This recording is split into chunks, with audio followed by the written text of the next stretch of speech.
নমস্কার, আপনারা দেখছেন জেলার ১ নম্বর online TV channel Birbhum RC TV. আপনাদের সঙ্গে আমি শুভাশিস। শুরু করছি আজকের সংবাদ। বিস্তারিত সংবাদে যাবার আগে দেখে নেব সংবাদ শিরোনাম। বৈধ বালিঘাট পরিদর্শনে প্রশাসন ও পুলিশ আধিকারিকরা।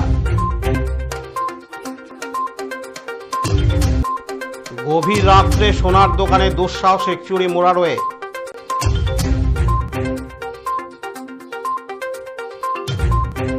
মাওলা পাকের উরস পাক উৎসব পালিত হচ্ছে মেদিনীপুরে।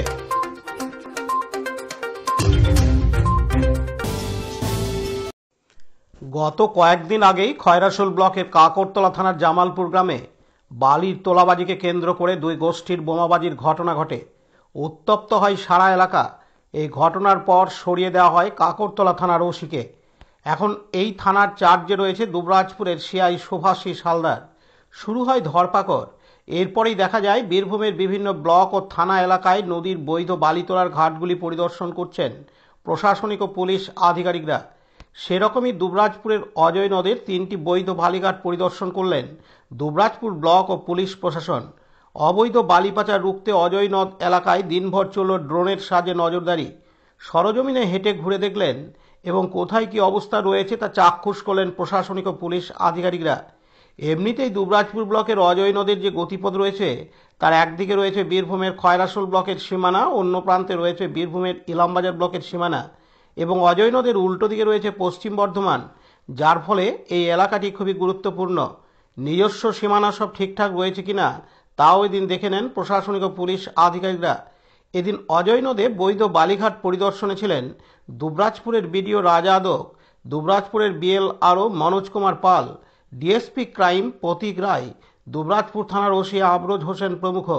এদিন দুবরাজপুরের বিডিও রাজা আদক জানান, এই মুহূর্তে আমাদের দুবরাজপুরে 3টে লিগেল ঘাট রয়েছে। সেই 3টে লিগেল ঘাটে আমরা বিএলআর সাহেব, ওসি সাহেব, আমি এবং ডিএসপি সাহেবও এসেছেন। আমরা দেখতে এসেছি যে বালি উত্তোলনটা ঠিক নিয়ম মাফিক হচ্ছে কিনা, সেই কারণে এই পয়েন্টগুলোকে আমরা দেখে গেলাম। আর ডিমার্কেশনগুলো ঠিকঠাক আছে কিনা বা সিসিটিভি রয়েছে কিনা, যা যা প্রভিশনসগুলো রয়েছে সেগুলো ঠিকঠাক মেনে যারা লেজি রয়েছেন তারা কাজটা ঠিক করছেন কিনা সেটা দেখার জন্য আমরা এটা রুটিন ইন্সপেকশন হলো আমাদের। হ্যাঁ, পেলাম বলতে যেগুলো ঘাটগুলো রয়েছে এখন মাত্র 3টে ঘাট রয়েছে, সেই ঘাটগুলোকেই মেনলি আমরা দেখলাম। আর যেগুলো আমাদের অবজারভেশনে এলো সেগুলো আমরা নিয়ে বসে আমরা রিপোর্ট জেলাতে আমরা জানাবো। এই যে কোন ঘাট? এই যে এই ঘাটটাতে যেখানে দাঁড়িয়ে আছেন এখন, এই ঘাটটা কি চালু আছে? আমাদের সীমানা বলতে এটা দুবরাজপুরের শেষ প্রান্ত, তারপরে খয়রাশোল, তারপর ওদিকে হচ্ছে পশ্চিম বর্ধমান। ফলে এই জায়গাটাতে আসাটা আমাদের খুব দরকার আছে, কেননা এটা একটা আইল্যান্ডের মতো অবস্থা। কারণ এখানে যদি কোনো বালি উত্তোলন হয় তাহলে হয়তো পরবর্তীকালে আমাদের এই অংশটা ভালনারেবল হয়ে যাবে। সেই কারণে এটাকে আমরা প্রায়ই এসে দেখে থাকি। আজকেও সে একই রকমভাবে দেখলাম। মানে এলাকা যাতে কোনো ক্ষতিগ্রস্ত নয় সেই জন্য কি এরকম ভাবে? অবশ্যই। মানে আপনি তো হেঁটে হেঁটে দেখলাম অনেকটা এলাকা, এবং এখানে যদি কোনো চোরাকারবারি হয়ে থাকে সেগুলোকে নিয়েই আমাদের আজকে আসা। এটা রুটিন ইন্সপেকশন, এগুলো প্রায়ই আমরা আসি। আমাদের আরআই সাহেবরা আসেন, আরও সাহেবরা আসেন, পুলিশ থেকে একটা কনস্ট্যান্ট ভিজিল আছে। আমরা আসি, দেখি এটা চলছে। দুবরাজপুর এলাকায় কি 3টে বৈধ ঘাট আছে? এই মুহূর্তে 3টে আছে। লালটু মুখার্জির report, Birbhum RC TV, Dubrajpur. এখন বিজ্ঞাপন বিরতি, ফিরে আসছি বিরতির পর। আরসি স্টাইল স্কুল ড্রেস এর বিপুল সম্ভার ও সামগ্রী একই ছাদের নিচে। এখানে যে কোনো স্কুল, কলেজ, বেসরকারি শিক্ষা প্রতিষ্ঠান, সিকিউরিটি গার্ড, কেটারিং এর ইউনিফর্মও তৈরি করা হয়।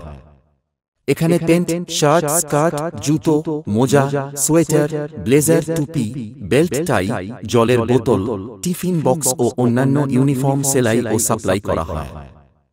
এখানে নামি দামি কোম্পানির প্যান্ট, শার্ট, পাঞ্জাবি, পাজামার পিস ও থান কাপড় পাওয়া যায়, যেমন বিমল, রেমন্ডস, ডোনিয়ার, কেলভিন। এখানে গিফট আইটেম, আধুনিক ডিজাইনের কার্পেট, ডাইনিং কভার, পাপোশ, পর্দা ইত্যাদি পাওয়া যায়। বিশেষ প্রস্তাব, প্যান্ট, শার্ট, ব্লাউজ, চুড়িদার, সেলাই ও ফলস পার করা হয়। যোগাযোগ করুন 9883752306। ঠিকানা দুবরাজপুর ফ্যাশন এক্সপ্রেসের পাশে। ফিরে এলাম বিরতির পর।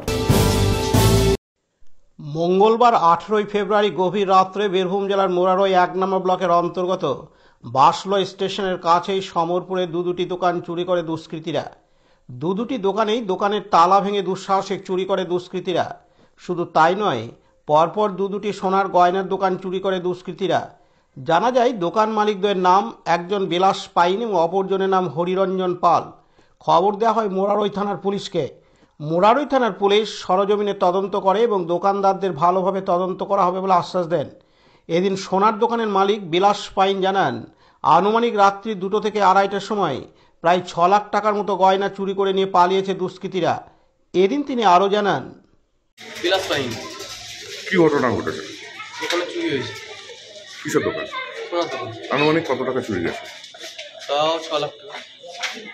সোনা কত টাকা গেছে? সোনা তাও 30-32 গ্রাম হবে। কখন হয়েছে চুরিটা? দুটো আড়াইটা। তো এখানে কি পুলিশ প্রশাসন ছিল না? পুলিশ প্রশাসন ছিল, সিভিক থাকে রাস্তায়। ওরা এখন বুঝতে পারেনি, এখন কে জানি বুঝতে পারেনি মনে হয়। অন্যদিকে আরেক সোনার দোকানদার হরিরঞ্জন পাল বলেন, রাত্রি 12:40 নাগাদ দোকান চুরি করে দুষ্কৃতীরা। প্রায় 6 থেকে 7 লাখ টাকার গয়না নিয়ে পালিয়েছে দুষ্কৃতীরা। আমরা চাই চোরেরা ধরা পড়ুক, তাদের শাস্তি চাই। এদিন তিনি আরও বলেন, আমার নাম হরিরঞ্জন পাল। কি ঘটনা ঘটেছে? ঘটনা বলতে আমার দোকানে চুরি হয়েছে। তালা ভেঙে দুঃসাহসিক চুরি? হ্যাঁ, তালা এবং লকার ভেঙে দিয়েছে। কখন হয়েছে এই ঘটনা? আপনার 12:40 ঢুকেছিল, 3:10 বেরিয়েছে। দুটো জায়গায় তো হয়েছে? দুটো দোকানে চুরি হয়েছে। আনুমানিক কত টাকার ক্ষতি হয়েছে আপনার? আমার আনুমানিক 6 থেকে 7 হাজার। কি চাইছেন? হ্যাঁ, কি চাইছেন? আমি বিচার চাইছি আর কি, যাতে ধরা পড়ে দুষ্কৃতীরা। এরকম ব্যস্ত রাস্তায় যে এরকম চুরিটা হলো, আমি এটা প্রশাসনের উপরে ভরসা করছি। বড়বাবু যা বলে গেল, তোমরা এসো, আমি আর ব্যবস্থা করছি। আমি দীপু মিয়ার রিপোর্ট, বীরভূম RCTV মুরারই। এখন বিজ্ঞাপন বিরতি, ফিরে আসছি বিরতির পর। দুবরাজপুর শ্রী শ্রী রামকৃষ্ণ আশ্রম পরিচালিত অভেদানন্দ সেবামঙ্গল হাসপাতাল বীরভূম জেলার বুকে একটি অন্যতম সেরা চক্ষু হাসপাতাল। এখানে প্রত্যেক দিন স্বল্প মূল্যে অত্যাধুনিক যন্ত্রপাতির সাহায্যে অভিজ্ঞ চক্ষু বিশেষজ্ঞের দ্বারা চক্ষু পরীক্ষা ও চক্ষু ছানি অপারেশন, পেকো মাইক্রো সার্জারি করা হয়। এছাড়াও এই হাসপাতালে অতি স্বল্প মূল্যে যাবতীয় পরীক্ষা নিরীক্ষা, যেমন রক্তের সমস্ত রকম পরীক্ষা, ECG, USG, থাইরয়েড পরীক্ষা করা হয়। এখানে অতি স্বল্প মূল্যে চশমাও তৈরি করা হয়। এছাড়াও এখানে প্রত্যেক দিন বিনামূল্যে অন্যান্য রোগেরও চিকিৎসা করা হয়। আমাদের আদর্শ শিব জ্ঞানের চিত সেবা। যোগাযোগের নম্বর 9382571046 অথবা 9564554959 অথবা 7407405155। ঠিকানা অভেদানন্দ সেবামঙ্গল হাসপাতাল, ওয়ার্ড নম্বর 4, দুবরাজপুর, বীরভূম। ফিরে এলাম বিরতির পর। বাংলা ক্যালেন্ডার অনুযায়ী 4 ফাল্গুন হিসাবে গতকাল সোমবার 17 ফেব্রুয়ারি মাওলা পাক নামে খ্যাত হজরত সৈয়দ শাহ মুর্শেদ আলী আল কেদারি আল বাগদাদির 124তম বার্ষিক উরস উৎসব পালিত হচ্ছে মেদিনীপুর শহরের জোড়া মসজিদে অবস্থিত মাওলা পাকের মাজার পাকে, নিকটবর্তী দায়রা পাকে ও কাঁসাই নদীর তীরে অবস্থিত তার স্ত্রীগঞ্জ পাকে। মাওলা পাক হজরত মুহাম্মদ সাল্লাল্লাহু আলাইহি ওয়া সাল্লামের 32তম এবং একই সঙ্গে কাদেরিয়া তরিকার প্রতিষ্ঠাতা হজরত আব্দুল কাদির জিল্লানী আলাইহিস সাল্লামের 19তম বংশধর। 1307 বঙ্গাব্দের 4 ফাল্গুন, ইংরাজি 1901 খ্রিস্টাব্দে মওলাপাকের বেশালে হকের পর প্রতি বছর বাংলা ক্যালেন্ডার অনুযায়ী 4 ফাল্গুন এই উরস উৎসব পালিত হয়ে আসছে। আজ থেকে প্রায় 250 বছর আগে মওলাপাকের পূর্বপুরুষ হিন্দুস্থানে তাশরিফ আনলে এখানে সুফি কাদেরিয়া তরিকার প্রসার ঘটে। তিনি জন্মগ্রহণ করেন 1852 সালে মেদিনীপুরের কাঁসাই নদীর তীরবর্তী অঞ্চল ও গোপ পাহাড়ের জঙ্গলে তিনি কঠোর তপস্যা করেন। তার সেই সাধন স্থলগুলি স্ত্রীগঞ্জ পার্ক নামে পরিচিত। এখানেই রয়েছে চিল্লাগাঁও শরীফ, যেখানে একটি গুহায় টানা 40 দিন ইবাদতে মগ্ন ছিলেন মওলাপাক। তৎকালীন অবিভক্ত বাংলার পূর্ববঙ্গে মওলাপাকের অসংখ্য ভক্ত থাকার কারণে 1901 সালে তার বেশালে হকের পরের বছর প্রথম বার্ষিক উরস থেকেই পূর্ববঙ্গের রাজবাড়ি থেকে স্পেশাল ট্রেনের ব্যবস্থা করা হয় মেদিনীপুর আসার জন্য। পরের বছরগুলিতেও এই ঐতিহ্য চলতেই থাকে। এমনকি দেশভাগ ও বাংলাদেশ গঠনের পরও দুই দেশের সহযোগিতায় এই উরস উৎসব উপলক্ষে স্পেশাল ট্রেন আসতেই থাকে। ফলে এই উরস উৎসব আন্তর্জাতিক উৎসবে পরিণত হয়। এবছর অবশ্যই স্পেশাল ট্রেন আসতে পারেনি। মওলাপাকের বর্তমান স্থলাভিষিক্ত উত্তরাধিকারী সাজ্জা দানসিন হুজুর পাক হজরত সৈয়দ শাহ ইয়াসুর আলী আল কাদেরি আল বাগদাদির পরিচালনায় ও তত্ত্বাবধানে এই উরস উৎসব পালিত হচ্ছে। এদিন বাংলাদেশ থেকে আগত এক ভক্ত জানান, বাংলাদেশ থেকে ভারতে এই মেদিনীপুর জোড়া মসজিদে উরস পাকে এসেছেন, কেমন লাগছে, কি বলবেন, কি উদ্দেশ্যে এসেছেন? আমি বাংলাদেশ ঢাকা থেকে এসেছি। আমার নাম সৈয়দ গৌস নওয়াজ।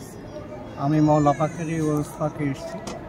তার এই উরসে আমাদের হাজির হতে পেরে আমরা খুবই খুশি এবং আনন্দিত, এবং সব থেকে তারপরেও আমাদের কষ্ট আছে, আমাদের অনেক পীর বোন আসতে পারে নাই, যেহেতু আমাদের এবার স্পেশাল ট্রেনটা আসতে পারে নাই। একটু আমাদের দুই দেশের ভাতৃপ্রতিম দেশের সম্পর্ক আরও সুন্দর আরও মজবুত হোক আমরা চাই, এবং আশা করি সামনের থেকে আরও সুন্দর হবে এবং আমরা আসতে পারবো সকলে মিলে। আপনার নামও পরিচয়? আমার নাম সৈয়দ গৌস নওয়াজ, ঢাকা, বাংলাদেশ।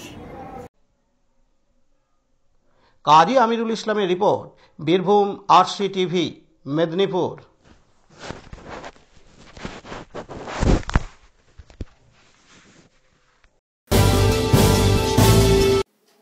আজকের সংবাদ এই পর্যন্ত। পরবর্তী সংবাদের জন্য চোখ রাখুন বীরভূম আরসি টিভির পর্দায়। নমস্কার।